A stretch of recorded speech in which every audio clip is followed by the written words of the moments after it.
Good morning. How's everybody doing today? Looks like we got a couple of people here. Hi, check in if you're here. Let me know who's here this morning. Hope you're doing well. I am so sorry about yesterday. I'm not sure what was wrong with the internet here at Wake Tech yesterday, but my CPU usage shot through the roof, and suddenly my internet went out. I'm not sure what's happening. How's everybody doing today? Anybody want to check in? Who we got in the classroom? Good deal. I got Chris Flores, at least somebody to talk to. How you doing, Chris? You obviously had a little bit of time off from work, so it's good to see you this morning. Hope you're doing well. You know, before we get started,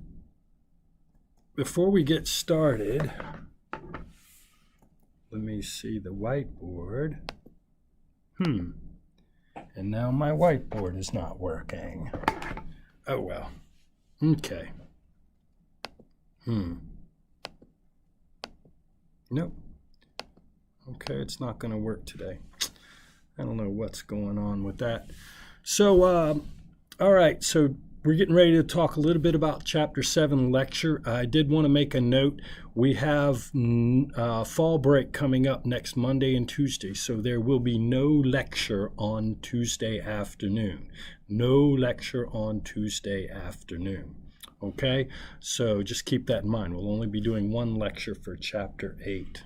So let's go ahead and get started. So today's lecture, we're going to talk about the second half of Chapter 7, and we're going to talk about the information processing approach, sort of that neo-Piagetian approach that tries to measure the mental abilities of human beings to see how they develop. And we're going to talk about the limits of attention, executive function, and memory for children. And then we're going to talk a little bit about theory of mind, what it is and how it develops in early childhood. Then we'll talk a little bit about fast mapping, language development, and 6 key principles of good vocabulary development. And then we'll talk a little bit about the pragmatics, the development of pragmatic speech abilities. In early childhood, and then I'm going to actually end up talking a little bit about daycare types. Okay, so that's what we're going to lecture on today. If anybody has any questions, go ahead and text them in the chat bar. You can either contact me via Remind Chat if you're using the Remind service, or you can type in the YouTube chat and I will respond to you there. Looks like we have one more person in here. Who's with us today? It's Mel G. Mel, are you wearing your scrubs this morning in the office like you were on Wednesday? You looked pretty busy and impressive on Wednesday, I will tell you that. Okay, so we got 3 in there. Not today. Okay, good enough. All right. So you dressed as a civilian today. All right, so if you remember, we talked a little bit about the information processing approach. So Piaget sort of had this idea of how human being mental abilities develop. It was a pretty broad theory. He didn't have a lot of experimental evidence to detail all the tiny parts of thinking and information processing that developed during early childhood. So he really just had a broad scheme rather than experimental details about different intellectual functions. The neo-Piagetian approach is based on this idea of the cognitive psychology, the idea that human beings are information processing machines. And if you remember from Psychology 150, what I have here in front of you is the Atkinson and Shiffrin model of memory. And it posits memory as being 3 sort of different processes that all human beings go through when they process information. Sensory memory processes, which is when you decide whether or not you're going to pay attention to something. Your short-term memory, which is your ability to hold things in your mind and talk about them at one time. And then your long-term memory, which is your ability to recall things from that have happened to you or information that you've learned. So your book is going to cover sort of those three areas of information processing, as well as this fourth area called theory of mind. So there's research that looks at how attention, memory, executive control, and theory of mind develop in early childhood. And that's sort of what we're going to talk about today. This research is going to be similar to and come from the research that you, and the research methods that you saw in the baby human, to walk and to think. They're using sort of the same MO to figure out what children learn at these different ages. All right, so attention. So let's think about this first process, that is deciding and being able to keep things in your conscious awareness. Let's say that attention is your focused and extended engagement with an object, task, event, or other aspect of environment. Your conscious focus, right? And so your ability to pay attention, folks, is directed by sort of two qualities. You have what we would call executive attention, which is you know what to look at and you know how to evaluate your performance to see if you are doing a good job or not. So sometimes when we pay attention to things, you have to know how to use your conscious attention abilities. So we call that your executive attention. And then sustained attention is just your ability to maintain your focus on a given target for a length of time.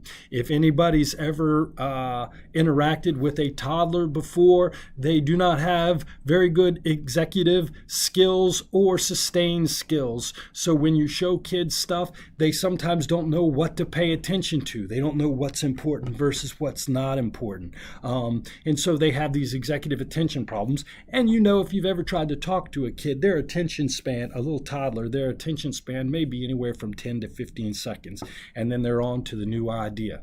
So this executive attention and sustained attention are two qualities that develop during the early childhood years from 2 to 5. Now, what are some of the things that your youngest kids can't do is they are not really good executive-wise in picking relevant dimensions to pay attention to. They instead tend to pay attention to salient characteristics. So if Santa Claus comes in the room or somebody comes in a fun hat and starts talking to the child's attention is going to be focused on the part of the person that's interesting or unique or weird or different, and not necessarily the information that they're conveying. And so the child pays attention to those things that are salient rather than those things that are relevant. So when you're trying to teach a kid, sometimes they aren't going to be able to know what it is they're supposed to pay attention to.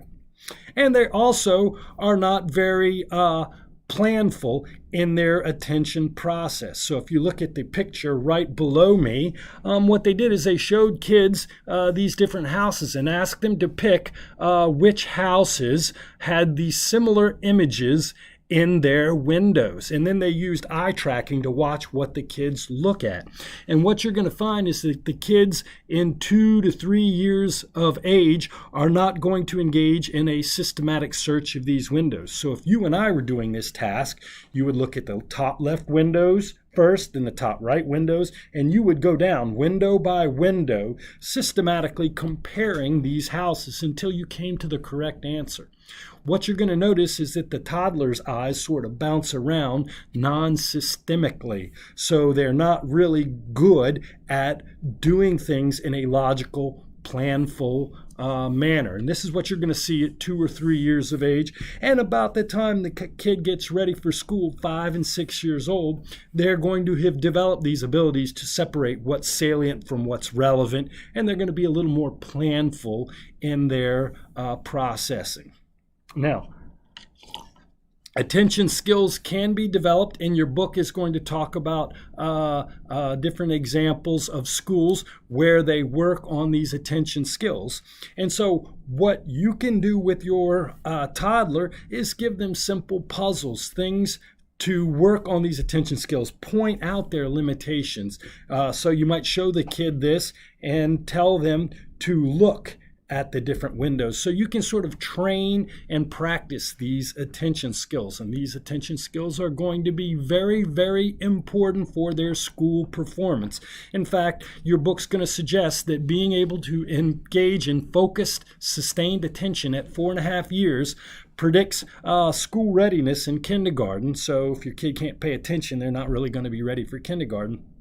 And sustained attention is also going to predict their school achievement at 9 years of age. So what children are trying to learn during this age is how to be more planful and focused with their attention. And again, this is something that 2-year-olds can't do, that 6-year-olds are getting much better at. Now, these attentional abilities are controlled by the prefrontal cortex. And as I told you, the prefrontal cortex is one of the later areas to myelinate. So that's why this exists. Now, the short-term memory. Short-term memory, if you go back a couple of slides to this one right here, short-term memory is where information is while you are actively maintaining and rehearsing that information. So whatever you're listening to right now, if you're listening to my lecture is bouncing around in your short-term memory. If you're trying to solve a math problem, the numbers in your head are in your short-term memory. If you're trying to remember a grocery list, and you're keeping those items in your head and running over those items, they are in your short-term memory. Now, this is also a part controlled by your frontal lobe. Now, it turns out, if you'll remember from Psych 150, I suggested to you that we all have this average memory span of what we'll call 7 plus or minus 2. It's Miller's magic number, and we talked about it in Intro Psych.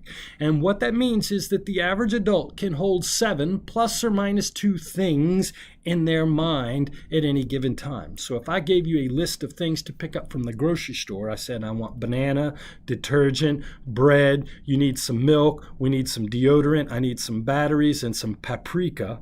After about 7 items, you would have trouble holding all of these things in your mind.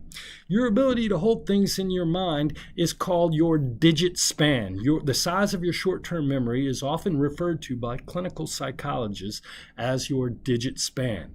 And digit span is actually measured on IQ tests, and digit span is positively correlated with reading comprehension. The more words you can hold in your head at one time, the bigger the sentences you can begin to understand. Okay, now what you'll see underneath me is a graph of how digit span progresses in early childhood. And what you'll notice is that your 2-year-olds, they can hold about 2 things in their mind. So if you tried to give a list of things to remember to a 2-year-old child, they could probably hold about 2 things in their mind, maybe only 1 even. And what you're going to notice is over the early and middle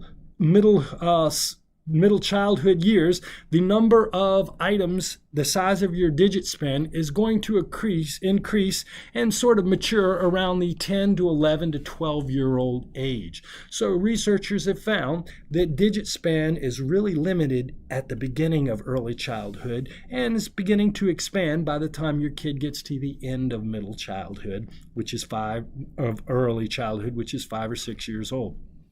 So this decreased short-term memory size is probably a function of poor executive control. The children don't understand the strategies that keep things in their mind. If I told you to remember some things, you would repeat them over and over in your head because you understand that's a successful strategy for doing that. Your little 2-year-old isn't going to have the ability to strategize how they're going to hold things in their mind, and that's what's going to impair their digit span size. And it turns out that children's aren't as fast at processing information. And in order to keep things in your mind, you need to quickly process them so you have time to process the next thing that's coming in. Processing speed is one thing that does change over the entire lifespan. So your processing speed is going to speed up as you move from early childhood into middle childhood. And you know what? When you get to my age, middle age, and older, what you're going to notice is the thing that slows down in human beings is not the knowledge that they have, but the speed with which they process information.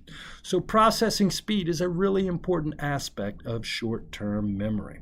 All right. So what you're going to notice is that they have this decreased digit span, probably because they don't have good strategies and their brain doesn't work as fast. And this digit span is going to increase as we get a little bit older. Okay. Now, long-term memory is your ability to bring something out of your unconscious into your conscious awareness. So if I ask you who the first president of the United States was, you folks would probably be able to pull George Washington out of your long-term memory. Were you thinking about George Washington before I asked the question? Absolutely not. That was stored deep down here in your temporal lobes, okay?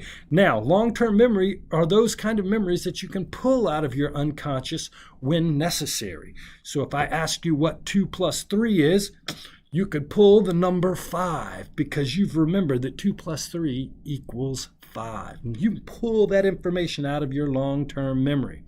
Now, children's long-term memory, their ability to remember things accurately, is a focus of research. And a lot of this comes from what we'll call forensic psychology studies, because children are often asked to give evidence in court, or they're increasingly being asked to testify in court trials. And the question is, do children really remember things accurately?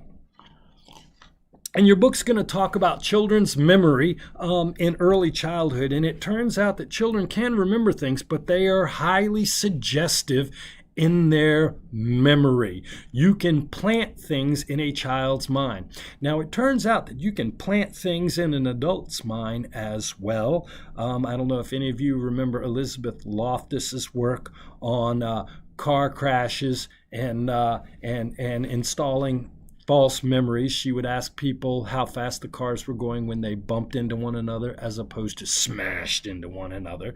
And she found that that one word could change people's memory. So memory is susceptible to suggestibility. The thing is, young children are way more susceptible than older children or adults, okay? So you can plant false memories in a 2-year-old's head much easier than you can in a 7-year-old's head or a 17-year-old's head. Now, there is great variation in this susceptibility. Some kids are more susceptible than are others. And like I said, younger kids are more susceptible than older kids. But children can give accurate memories as long as the interviewer is neutral and doesn't have an agenda. So if I remember the Little Rascals daycare case, which happened in Edenton in the 1980s, and there was a therapist who thought that all people were sexually abused. And when this therapist interviewed these children who might have been sexually abused, this therapist used leading questions and created tons of fake memories in these children.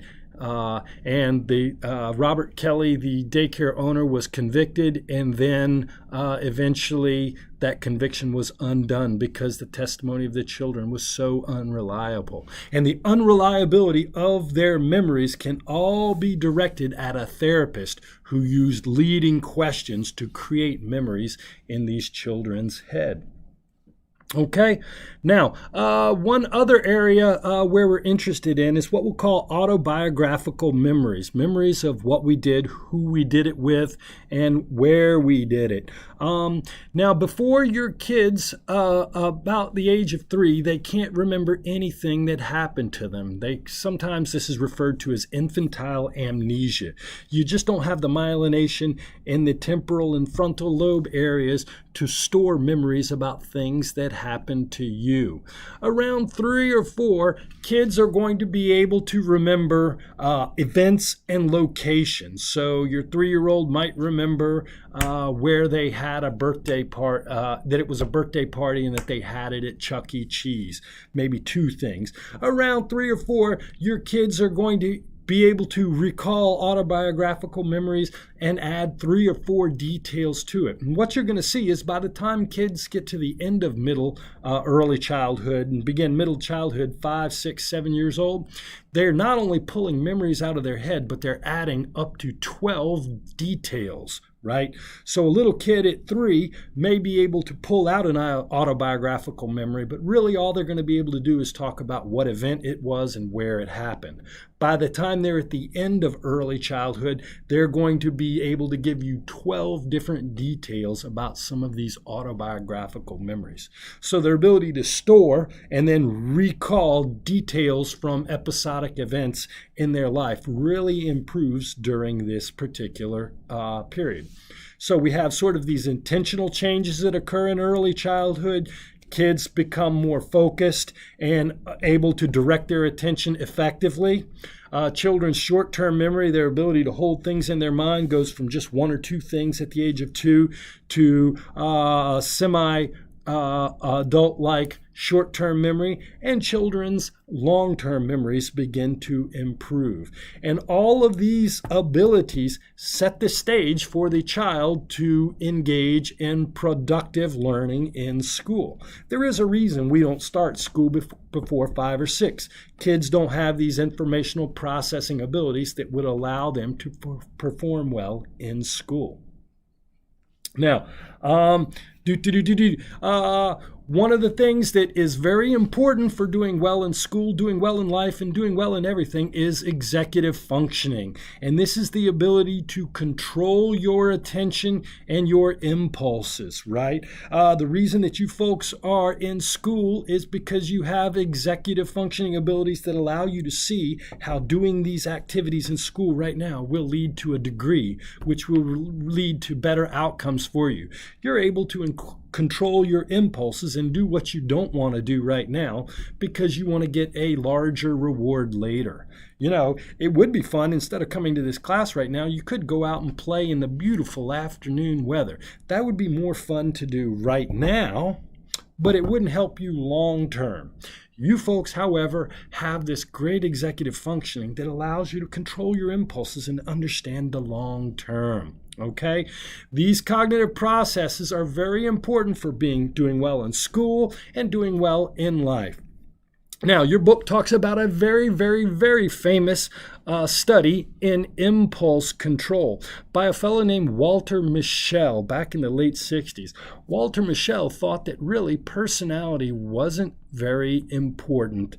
He thought that personality, we spent too much time talking about personality styles and how they affected our adult life. He said personality really doesn't affect your life choices.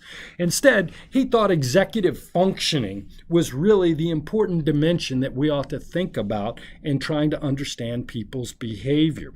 And so he developed this experiment with children where he would attempt to test their ability to delay gratification. So he brings the kid into the laboratory, he puts a marshmallow in front of him, and he says, here's the deal.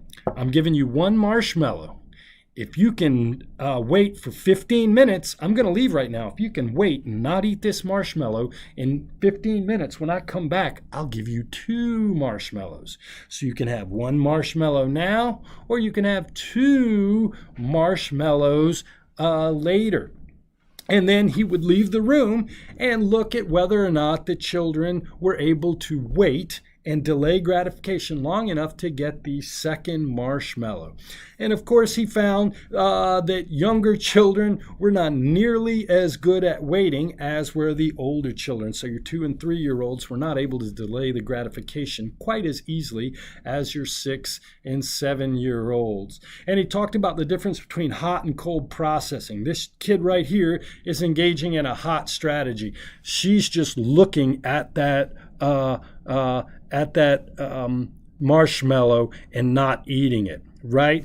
The children like this were less successful than those that used cold strategies, like thinking about other things or looking at other objects, looking around the room, pretending the marshmallow was poisonous. And what he found was that there were differences. Not only were there differences based on age, but were differences within age. So some children seem to have better executive control and the ability to delay gratification than other children did.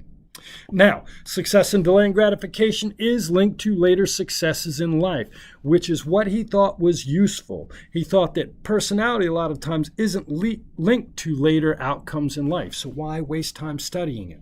But what he found was that children who had better ability to delay gratification had higher SAT scores and GPA in college.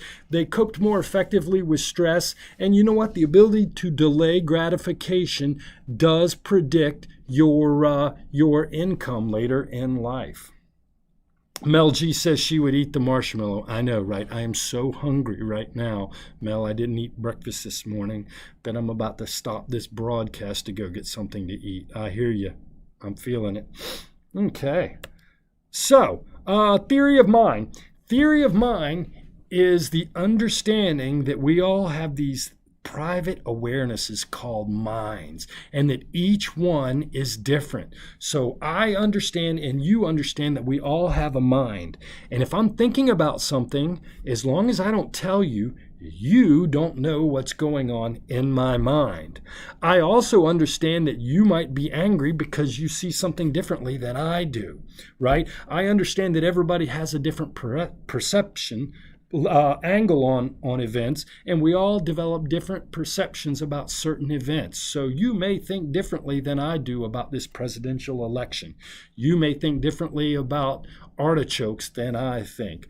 And we all have different and unique minds going on, and we can be wrong, and we also can know things that other people don't know. The understanding of how minds work is called the theory of mind. And all human beings have a certain theory of mind. We all have the ability to understand how minds work. Now, what you're going to find is that theory of mind starts out not so developed in toddlerhood and gets a lot better by the end of early childhood. So, research from the Baby Human to Think a couple of weeks ago demonstrated that children around the age of 18 or 20 months begin to understand that people have different preferences. I may like crackers, you may like broccoli. Before about 18 months of age, if a child likes crackers, they will assume that everyone else likes crackers. That's because they don't understand that people can have different desires, right? Starting around toddlerhood, children will also begin to understand that people have different perceptual differences. If I'm looking at a picture from one direction and you're looking at it from another direction, you have a different view of me. Children do have the ability to understand that people see different things and hear different things if they are in different places. They understand that people have different desires, and children also begin to understand what emotions mean. If little Ricky is crying, I, the 18-month-old, understand that he is sad. If little Olivia is smiling and laughing, I, the 18-month-old, may begin to understand that she is happy. So we understand perceptions, desires, and emotions even at the age of 18 months, at the beginning of early childhood. However, that ability isn't fully developed. And from the age of 3 to 5 years, children begin to understand what we call false beliefs, the idea that people can be wrong. So here's the deal. If you take let's say I showed you a box of chalk, right? And I asked you what was in it as a 3-year-old. You would say that there's chalk in that box. If I opened it up and then showed you that there were crayons in it, you would laugh because you would be surprised, right? You thought that there was chalk in there. Now what I do is I then close the box up and I tell you, hey, I'm going to show this box of chalk to Ricky. What do you think Ricky's going to say is in the box? If you ask that to a 3-year-old, they will say, oh, Ricky's going to say there are crayons in the box. Now, why is that wrong? Because little Ricky hasn't seen in the box yet. And what the 3-year-old doesn't understand is that Ricky can have a false belief. Ricky can be wrong about something. And if you ask the child around the age of 2.5 to 3 what little Ricky's going to think is in that box, you're going to see that that 2-year-old's going to make the mistake every time because they don't understand that people have false beliefs. However, by the time you get the kid to 80 months, which is, going on 6 years, you're going to see that that child is never fooled. And that's because they've developed a full understanding of the theory of mind, that not only do people see different things, not only can people have different desires, not only you can tell what a person's feeling based upon what they are looking like on the outside, but you also understand the critical thing is that some people can be mistaken. They can have false beliefs. Okay? So, language development in early childhood. Let's talk briefly about language for a couple of minutes. And I do want you to know that the crazy thing is you're going to take this kid that doesn't know how to speak a language at birth, and if you look at them by 4 or 5 years and count their vocabulary and divide the vocabulary by the number of days that they've been speaking, what you're going to find is that children must learn somewhere between 8 to 12 words a day. Now, if any of you have ever taken a language class as a high school student, you know that learning 8 to 12 words every day is incredibly difficult. And yet children do this between the ages of 1 and 4. And this incredibly quick development of a vocabulary has been defined as fast mapping, the process in which young children learn the connection between a words and its referent quickly. And if you'll go back to the video, The Baby Human to Think, actually it might be to talk, what they find is that children are able to quickly learn a word if you say the word while looking at it. It is very important for the child to see your gaze. That gaze helps the child identify what it is you are defining with that word. And so if you say the object but don't look at it, the child doesn't learn the name of the word, doesn't learn the referent for the word as quickly. Okay? Now, during the preschool years, your kids are going to become sensitive to all the sounds of the spoken words. They're going to be able to produce sounds in their language. So the little kid that can only say gaga or can't pronounce somebody's name correctly at age 2 will be able to pronounce names correctly at 4 or 5, right? This is why grandparents have such crazy, silly names. It's because kids at age 2 and 3 can't make the word sounds to say grandma or grandpa and may say things like gaga, right? And gaga then becomes your grandma. I'll bet all of you have a crazy, stupid name for your grandparents, right? Meemaw, mama, peepaw, something like that. My kids call their grandmother Booka. I have no idea how that bizarro grandparent name came to be, but it is. Right? So kids are going to produce all the sounds of their language, and they're going to demonstrate a knowledge of morphological rules, and their language is going to go morphological rules. And actually, I'd like to point to that picture down here, famous study by Jean Burko back in 1958. This is a wug. Now there are 2 of them. There are 2, and you folks know that the correct answer is wugs. You know that if you want to make more than one of, you will need to add s to it. And so the weird thing is children seem to abstract the rules of language and can apply them in new situations. So what Jean Burko did was she created all these imaginary words, and she asked kid, so let's see. I can't even remember the example it does in your book. But basically, what they do is they give kids made-up words, and kids can demonstrate that even with these words they've never heard before, they can add the proper endings: ed for past tense, s for more than one of, ing for doing it right now. They seem to understand these sort of morphological rules. Now, kids go from age 2, where they're using telegraphic sentences, mommy scared, or mommy cookie, right? Which basically just contains the important information. Mommy, I want a cookie, right? And so the kid takes all that out. And the first part of language is going to be these telegraphic sentences with verbs and objects, right? Because that's what kids can do at 2 years of age. But by the time they get to 5 years of age, they've learned how to use plurals, possessives. They're going to start using prepositions, articles like the, and they're going to be able to use different verb forms properly. They're going to know all of their different kinds of verb forms that we learn. The past perfect, the pluto-perfect, or these different sort of verb tenses that we all use in the English language. They're going to learn that during the age from 2 to 5, and they're really going to become what we would say masters of the language. They're going to use it as well as adults. Now, what's also going to develop during this age is their pragmatic ability, their conversational ability, right? Now, if I was talking to a 2-year-old, do you think I would be talking to them like this?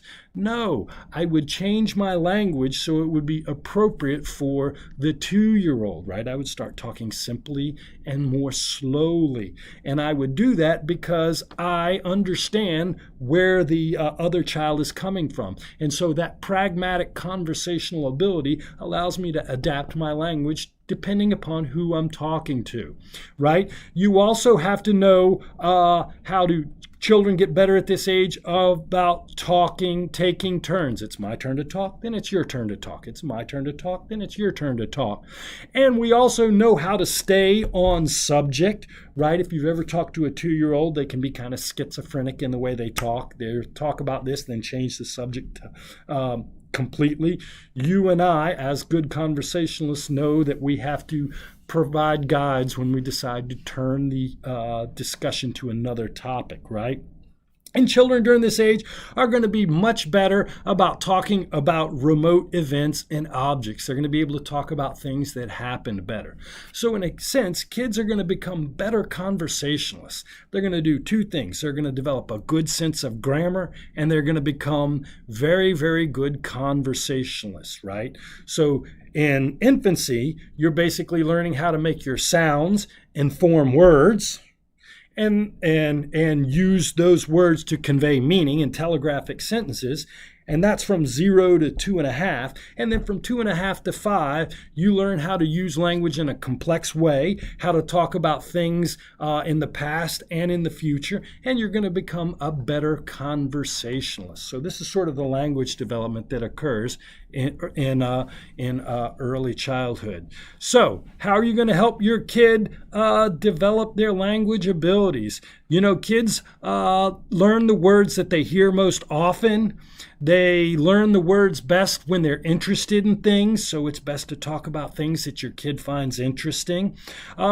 They are better in interactive and responsive context than in passive context, so you want to kind of conversate with your child, and you want to engage them and give and take and talk about things and sort of interact with them.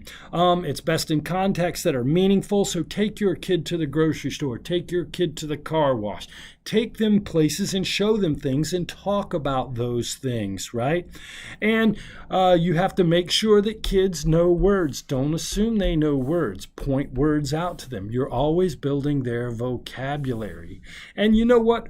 Focus on grammar and vocabulary. You're trying to build their vocabulary up, and you're also going to want to talk about grammar as well. So you're sort of becoming a grammarian. And when you do these things, these sort of activities will foster the development of language. Okay, now if you will, this week in webinar, we talked a little bit about variations in early childhood education. We watched the Bulgarian orphanage, which was absolutely terrible and horrible for kids. And then we talked about some different kinds of daycare situations that you'll find here in the United States. And your book talks about three basic areas, three basic variations in childhood education. So the child-centered education, sort of, if you will, the bedrock of the daycare theory, is what we might call the child-centered kindergarten. And what they know is that you don't just teach a kid their letters and words. That's educational, that's cognitive stuff. But you also have to work on physical abilities and their socio-emotional development. So daycares are going to get involved in things like taking turns, cooperating, playing nicely. Those are socio-emotional things. And then the daycare is going to work on blocks and pegs and improving motor control, gross and fine motor control. So really, what they suggest is that, you know, each of these kids follows this unique developmental pattern, and it's best to teach kids through experiential learning, and it's important to make sure that it's sort of a play environment. And the words that your book associates with this kind of child care approach is the experimenting, exploring, restructuring, trying out, speaking, listening. These are sort of the activities that you might see in the child-centered kindergarten. Now, we'll compare that with the Montessori approach, which in my opinion looks like it's more geared towards developing the cognitive abilities of the child. So really, in the Montessori approach, what they're going to do is the kid's going to go into a place that has tons of interactive tools that teach the kid properties and concepts about the world. There'll be math centers, there'll be shape centers, there'll be size centers, and basically these will be like little experimental centers where the kid can go and test out intellectual theories. And the idea is the kid is given freedom to choose these different activities that are presented to them in the classroom, and the teacher is there to show them how each of these activity works, to demonstrate how they might use it, and then to help the child when they're trying to learn whatever the concept is. I have a picture of a Montessori classroom right under here, and you'll notice that the kid's working with numbers, and maybe they're learning how to seriate numbers, go from smaller to larger, or they're making categories of number. But the idea in the Montessori classroom is that the kid is an experimenter, experimenting and developing hypotheses about the world. The kid's a little scientist, if you will, and the teacher is just there to help the kid in their experimental studies.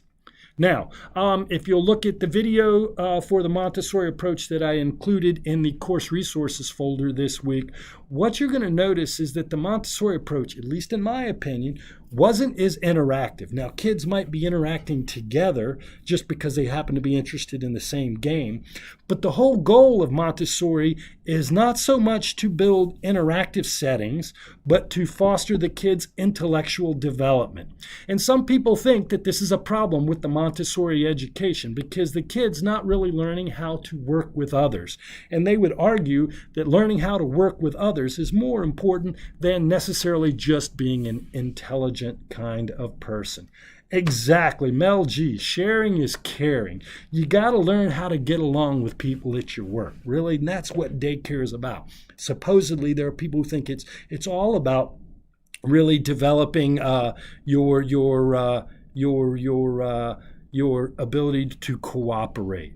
Now, there are some people say really what we need to do is have an individualized experience where everybody gets in a developmentally appropriate setting. So what I'm doing for you, Trixie, at age 5 is going to be different what I'm doing for Mel at age 4 and what I'm doing for Dan at age 3. And then you know what? I might have 2 3-year-olds that are on different levels, and what I need to do is figure out what that kid's level is and then meet them in that place developmentally, in terms of social development, in terms of cognitive development, in terms of physiological development.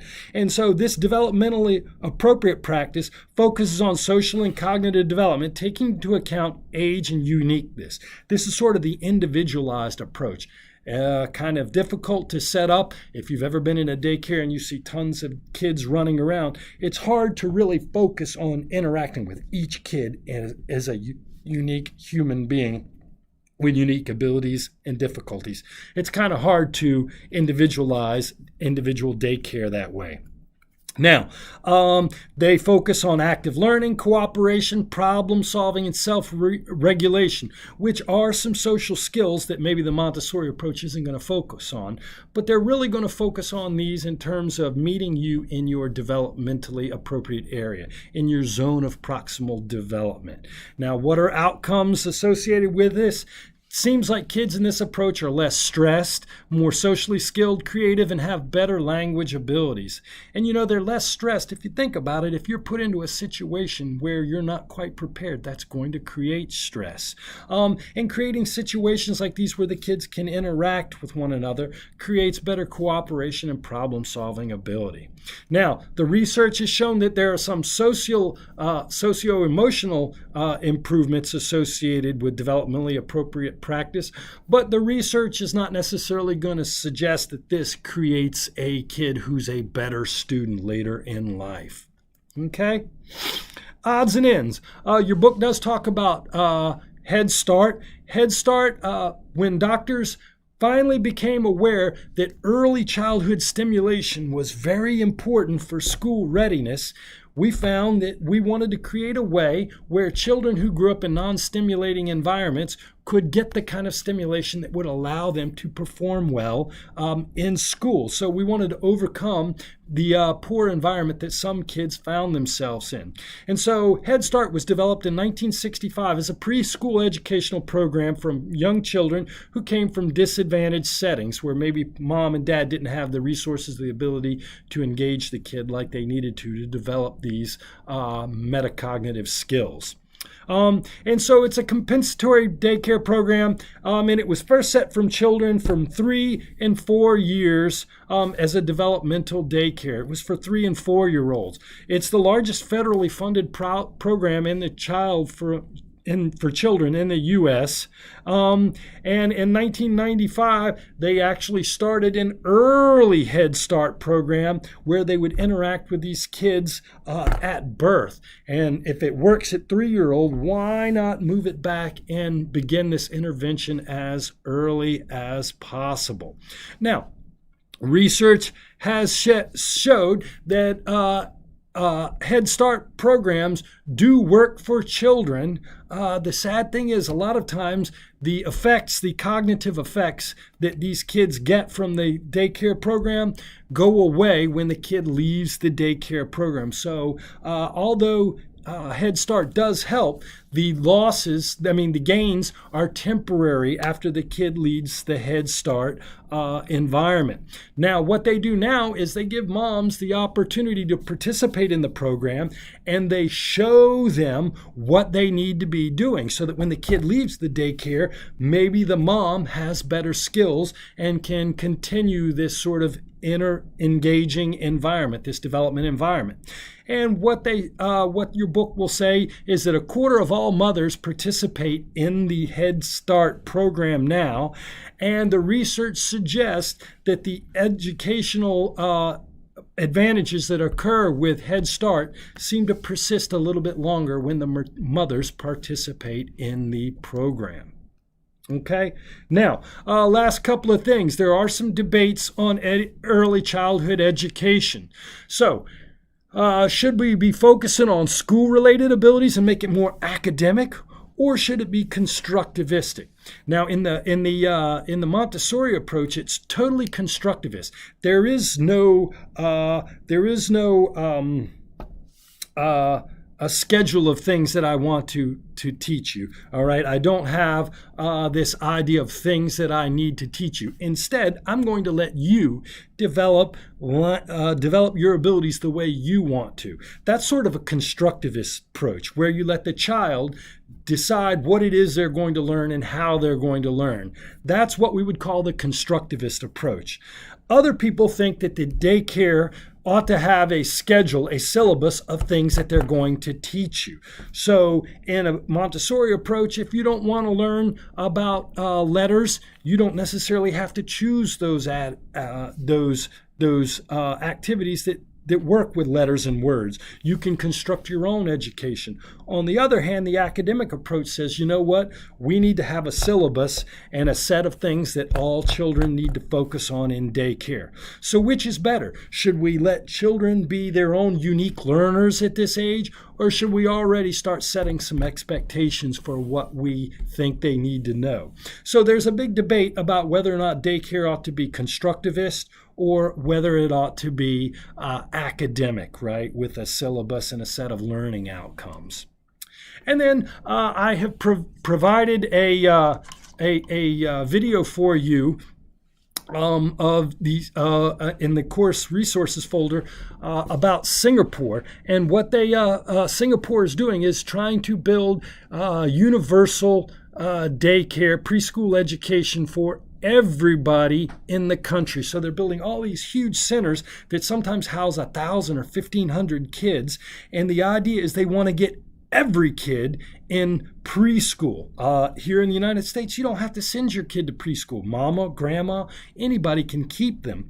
And in fact, you have to have money to get your kid into a preschool. So there are some people who say, hey, we should spend government money making universal preschool for everybody. And then your book's going to suggest there are another group of people who said, you know what, we should just keep Head Start for disadvantaged children. So if Head Start helps disadvantaged children, shouldn't we have it for everybody so that everybody can experience the advantageousness of this preschool program?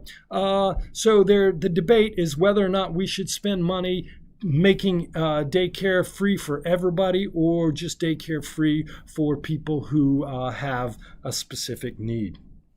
Any questions so far? Now, one thing I did want to point out to you, Eric Fleming brought this up to me yesterday, and I totally screwed this up, and I do apologize. I was talking about memory in Lev Vygotsky last week, and I was supposed to be mentioning Alexander Luria, who was a famous Russian neurologist. But I make this mistake all the time because I also have an interest in religious history and religion. And so I sometimes say the word Isaac Luria, a famous Jewish philosopher and thinker, when I should say Alexander Luria.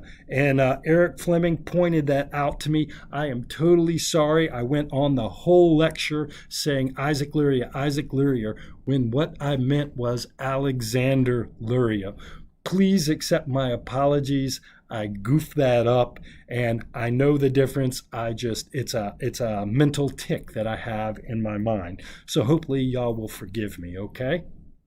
Now, that's all I have for today. Just remember, don't forget that we will not have lecture next Tuesday. We are only having one lecture next week, and that is on Thursday.